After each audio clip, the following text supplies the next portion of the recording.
we are here tonight to talk about the culture of violence, and it's an intimate discussion about violence against women and just how we handle ourselves in sticky situations. And a guy passed by and he said, "Are you an actress?" And I said, "Yeah." So he said, "I need a Latin actress like you." I was like, "Okay, this is weird." And he said, "Wait a second." So he came back with a folder full of headshots of different people. He said, "I'm in a TV show and I have all this casting and I need a person like you. Would you be able to talk to me and to talk about it?" He said, "Yes, perfect." So we set an appointment in a cafe. When I get to the cafe, I went with a friend and I told him, "Can you go with me? Because I don't know, you never know." Yeah, smart. Right. And that was like at 6 p.m. So we get there and the guy, as soon as he got there, he said, "Can we move to the next cafe?" I was like, uh-oh, because my friend was nearby, and then how can I do? So I said, like, "No, but I'm charging my phone here." He said, "No, doesn't matter, let's go." So let's go. So, okay, I moved to the other cafe that there was nobody in there. Wow. So he has a briefcase, he opened it. He said, "Here, there's $25,000. And I see Are you kidding me? yeah, I see all of the bills like this. I'm like, what is this inside of me? And I was like, And so he said, "Okay, so that means that I can help you, but I have to take this money to the people so they can, you can get in the show because nobody knows you yet. So that's why sometimes you have to pay." And like, okay. And then he said, "But you know that nothing is for free. I mean, I'm not asking you to have sex with me." I was like, okay. So he said, "But I want you to be my fantasy girl." Wow. And okay, when he said that, I was like, I want to run away from you right now. But I didn't know how to do it. I mean, I was like, my mind was like, this is not okay, but it's like, I didn't take action. So you be my fantasy girl. And like, what? I said, yeah, for example, if I need to go to the beach, you go with me. And you know that sometimes guys, they need to, he didn't say like a masturbate, but he implied it. Wow. So he said, for example, so you can dress in a certain way so I can do my thing. If this is the way to get to a TV show, I don't want to be in a TV show. Good because I want to get it because my talent, not because you are paying money to somebody. Right, absolutely. So he said, you think that how people make it? It's not that easy. I mean, let me know when you are in a high level. And said, yes, I will call you when I'm in a high level. And I will let you know I did it without you. I have had some instances in the workplace where I was told, oh, you should dress more like this, or you should wear, maybe you should wear heels, or what kind of bra do you wear? Because I wear like sports bras, like Calvin Klein sports bras, and I don't really wear like normal bras, right? Like Victoria's Secret. Is this, who's telling you this? The manager of the company, yeah. What? And he's like, you probably would close more deals if you, and I'm thinking, what, or they would say, you're pretty, but you could be really pretty if you dress like this, and maybe if you had like a thong showing. And I'm thinking, wow, who the F do you think you are talking to me like that? Absolutely. So yeah, I've actually gotten physical with people.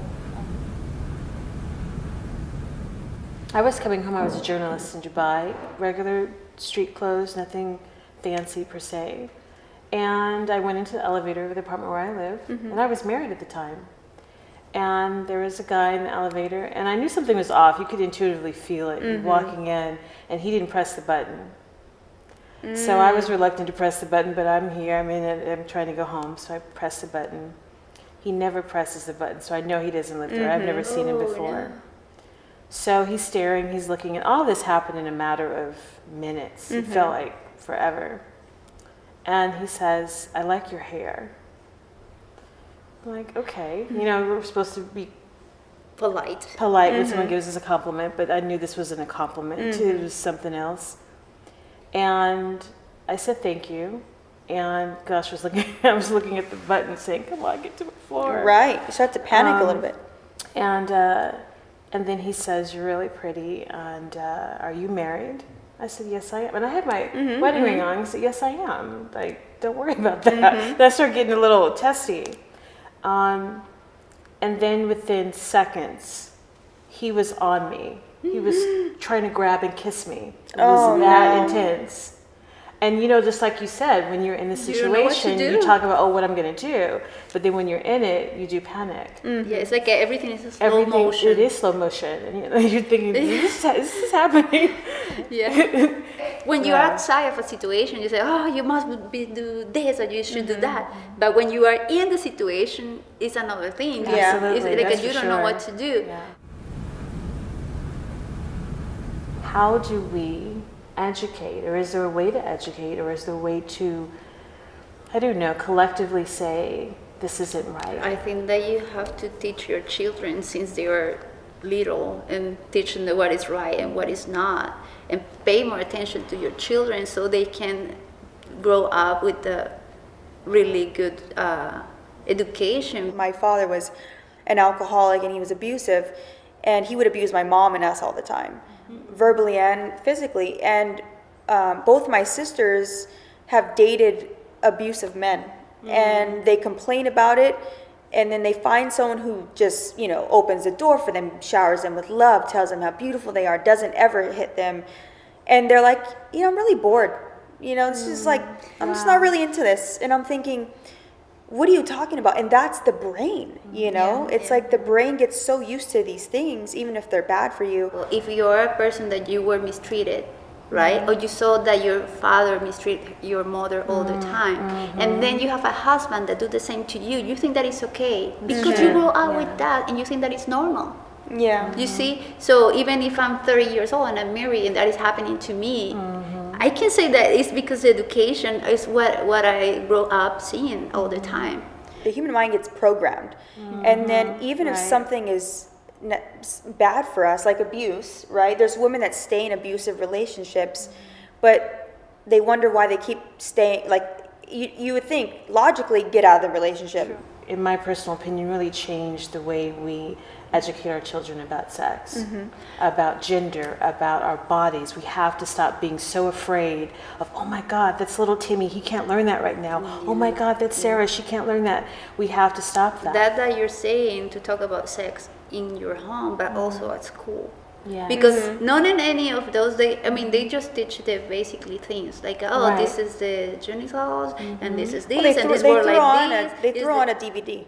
They're like, watch this. And we're like, this is awkward. Like, what are we watching? Nobody Right. says anything about it. Of course. It's just an awkward hour of But weird, like sometimes soft when porn or kids- something, Kids, they ask since they are really young. They ask, how I came to this world, and they say a stupid story that we all know.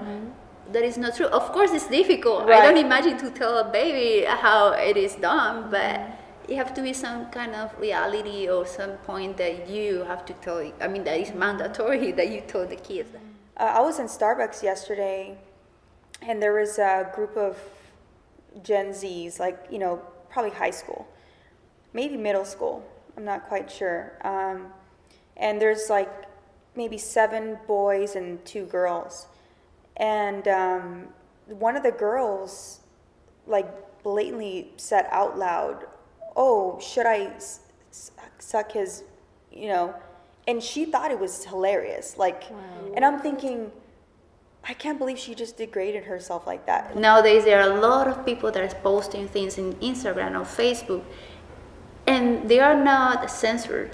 Sometimes there are people who, for example, girls, that they're showing their breasts or their butt. For example, they have 13 years old and they look like a 20 because they make up, they put high heels, and their parents allow them because, that is in now. No, it's not okay. I know of families where they're let's say their daughter is 11 or 12, and they're like, we don't want her knowing about seeing kissing or seeing, where it's at 12 you're already seeing this at school. It's Absolutely. stop Right. living in this fantasy world, and you're trying to keep your kid in a bubble when the world out there is a tough place. And you should be the ones talking to your kids, not letting their friends do it, because they're not going to do it right, parents, man, they But mess there's things some up. parents- So I think that the school has to have a subject Absolutely. that is open about that. Right. For example, oh, you're going to get your period, and when you get your period, this happens.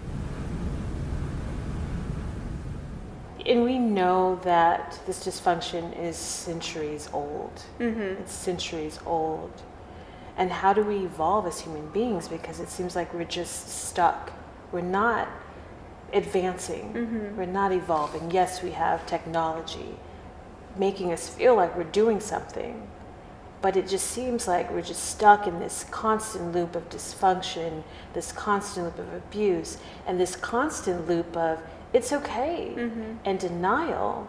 So how do we break that? To me, that seems like that's so incredibly crucial. How do we break that? Is it that we've lost touch with, I don't know, what has been suppressed? I mean, because, I read a little bit about different cultures, and in the ancient Mayan culture, which of course had its pluses and its minuses, we know. But one of the things that I do note about that is that there was a bit of a progression, an initiation into sex education, and it wasn't given to the children all at once.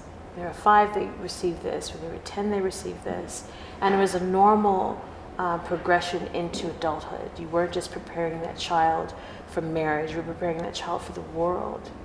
So is it that we've lost something? So with the brain, it's like the frontal lobe, the conscious side of the brain, which is the most evolved, advanced part of our brain, says that's bad. It's just like knowing smoking is bad. I know it's bad, but the subconscious, the part that's programmed, the part that is just automatic, that's harder to reprogram, says, well, but this is what we know. Right. And that's what makes the decisions, not your conscious mind. If the parents don't deal with that, guess what happens? Society has to deal with Yeah, that. yes.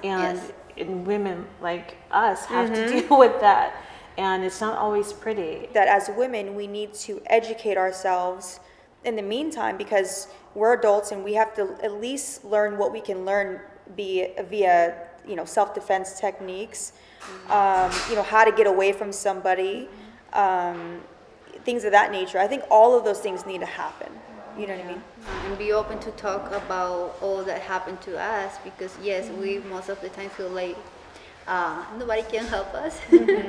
And then I don't know who was the first one that started to speak up, and then everyone, that happened to me too, and then this, and then this, and then that.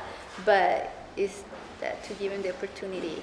So wow, we've had an incredible, productive discussion on absolutely. this, and I mean, we got to do this again. We got to do more of Yes. this. And We need this. We Yeah. do. Yeah. We do. The world needs this. Yes, so. absolutely. So thank you for joining us this evening and talking about the culture of violence, and we'll see you soon.